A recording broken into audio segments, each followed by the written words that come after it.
Assalamualaikum warahmatullahi wabarakatuh. Kembali lagi bersama saya, Teli Agustiani, calon guru penggerak Angkatan 7, Kabupaten Kayong Utara, Provinsi Kalimantan Barat.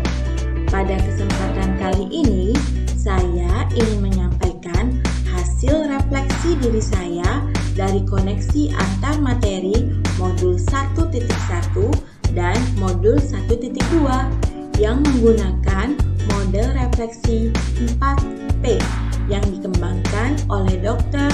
Roger Greenaway pada tahun 1991 sebagai tugas koneksi antar materi pada modul 1.2.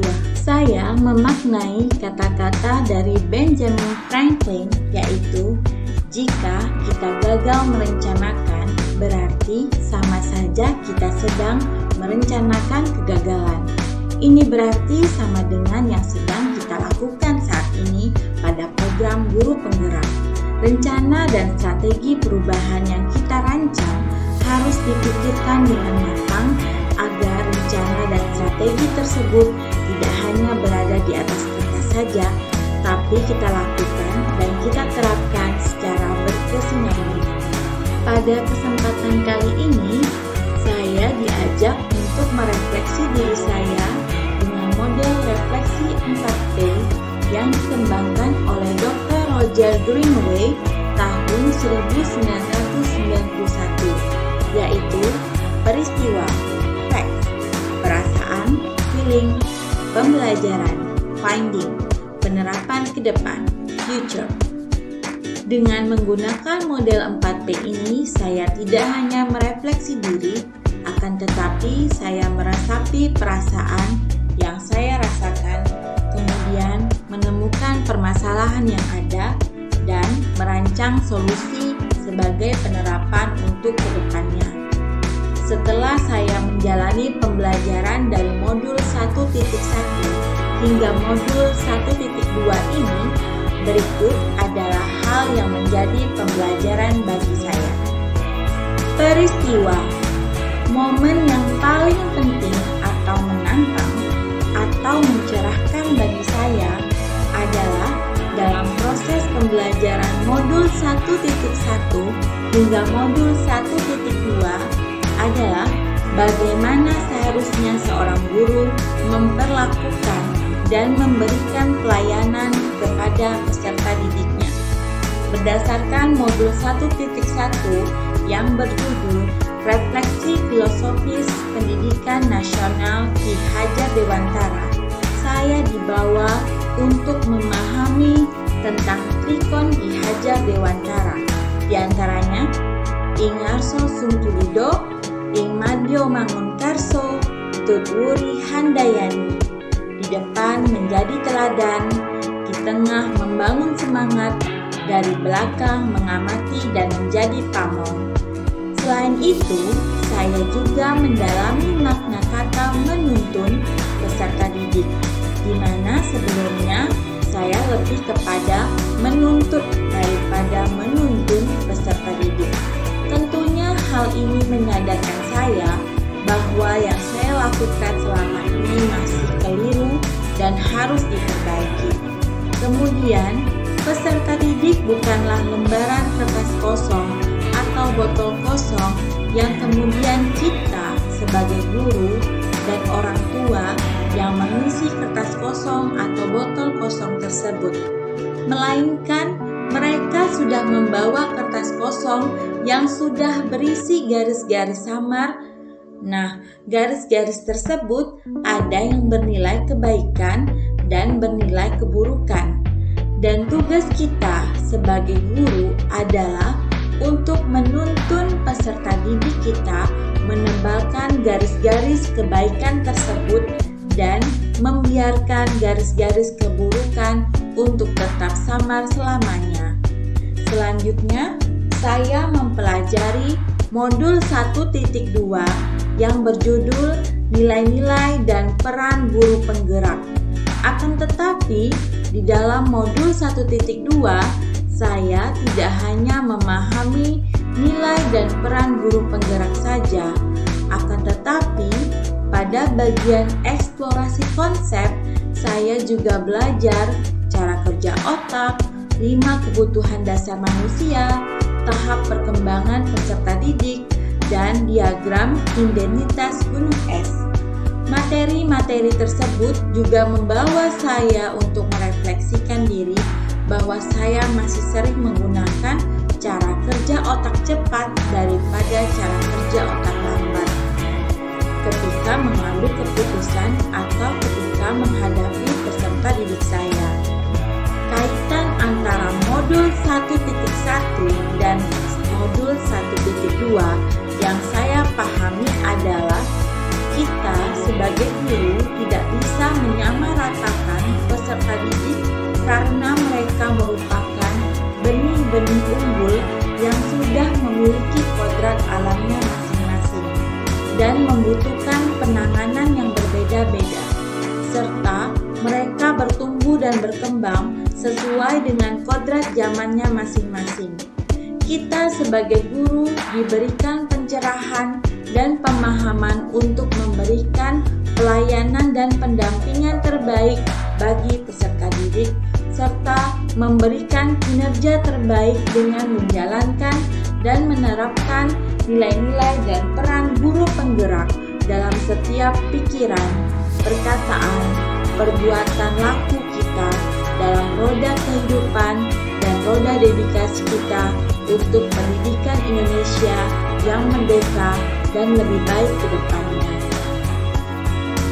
Perasaan. Saat momen itu terjadi, saya merasa seperti naik kereta api dengan sajian pemandangan indah di kanan dan di kiri, sehingga saya menjadi senang dan bersemangat untuk melaju seperti kereta api, melakukan perubahan terhadap diri saya pribadi, pelayanan saya terhadap peserta didik, cara saya merangkul rekan sejawat, serta kinerja saya di sekolah. Selain itu, saya bisa melihat dan memahami banyak hal dari segala sudut pandang, sehingga saya dapat mengambil langkah terbaik untuk bergerak dan menggerakkan. Pembelajaran. Sebelum momen tersebut terjadi, saya berpikir bahwa saya adalah guru biasa yang memberikan pelayanan secukupnya kepada peserta didik saya, tanpa memperhatikan mereka lebih dekat dan lebih dalam lagi. Selain itu, saya menuntut mereka untuk menyelesaikan tugas-tugas yang menjadi target pembelajaran yang sudah saya buat. Saya juga sering bekerja sendiri. Prinsipnya, saya tidak mau mencampuri urusan orang lain, dalam hal ini rekan sejawat di sekolah. Apakah mereka datang ke sekolah tepat waktu atau tidak?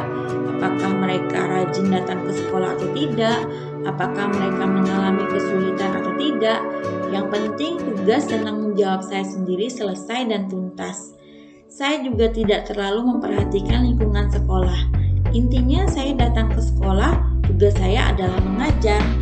Sekarang saya berpikir bahwa selama ini yang saya lakukan adalah kesalahan besar. Ternyata saya tidak dapat menyamaratakan peserta didik karena mereka telah membawa garis-garis kebaikan yang harus saya tebalkan dan membiarkan garis-garis keburukan untuk tetap samar selamanya. Peserta didik juga sudah datang dengan kodrat alam dan kodrat zamannya sendiri-sendiri, dan saya bertugas untuk menuntun dan membersamai mereka dalam proses pembelajaran dan proses tumbuh kembang mereka. Selain itu, saya harus lebih peka terhadap rekan sejawat dan lingkungan sekolah dengan menjalankan nilai-nilai dan peran guru penggerak agar saya bisa terus tergerak, bergerak, dan menggerakkan. Penerapan ke depan. Adapun pengembangan diri yang sederhana, konkret, dan rutin yang dapat saya lakukan sendiri dari sekarang untuk membantu menguatkan nilai-nilai dan peran saya sebagai guru penggerak adalah sebagai berikut. Yang pertama, memberikan pelayanan dan merancang pembelajaran yang berpihak kepada peserta didik seperti kegiatan kancil, kapten kecil untuk melatih jiwa kepemimpinan peserta didik. Kemudian, pembudayaan 5S, senyum, salam, sapa, sopan, santun, menciptakan suasana kelas yang aman, nyaman, dan menyenangkan, serta merdeka belajar. Yang kedua, bersikap mandiri dengan melakukan perkembangan dan perubahan diri atas dasar inisiatif diri sendiri tanpa ada paksaan dari pihak manapun, seperti mencari kegiatan atau mengikuti kegiatan seminar atau webinar untuk meningkatkan kualitas diri.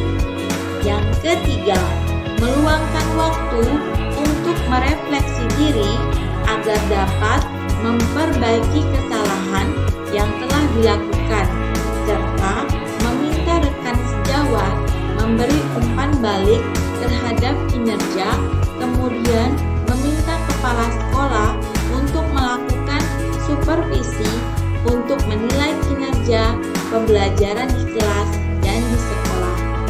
Yang keempat, aktif untuk berkolaborasi bersama peserta didik dalam pembelajaran, orang tua untuk mendidik dan memantau tumbuh kembang peserta didik, rekan sejawat untuk menggerakkan komunitas praktisi, serta menjadi coach bagi guru lain, dan tentunya senantiasa berkolaborasi dengan kepala sekolah di setiap rencana dan tindakan yang akan dilakukan.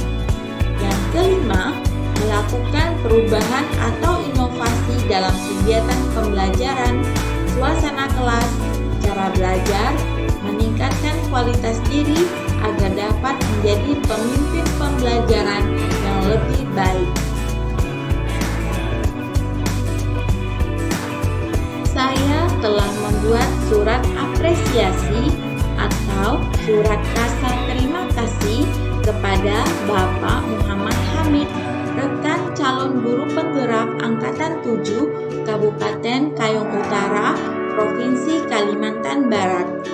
Saya merasa bersyukur telah dipertemukan ke dalam lingkungan baru dengan orang-orang yang memiliki visi dan tujuan yang sama untuk pendidikan Indonesia, khususnya Kabupaten Kayong Utara, menjadi lebih baik. Dan salah satunya adalah Bapak Muhammad Hamid. Menurut saya, Bapak Muhammad Hamid sudah memberi saya inspirasi menjadi guru yang menjalankan nilai dan menerapkan peran guru penggerak. Beliau sangat aktif dalam mendorong kolaborasi antar guru dan menggerakkan komunitas praktisi. Nilai-nilai guru penggerak yang sangat menonjol dari Bapak Muhammad Hamid yaitu nilai kolaborasi, berpihak pada peserta didik, mandiri, dan inovatif. Maka dari itu, saya memilih beliau untuk menyampaikan rasa terima kasih saya dan mengapresiasi dedikasi yang telah Bapak Muhammad Hamid lakukan selama ini. Demikianlah hasil refleksi saya dengan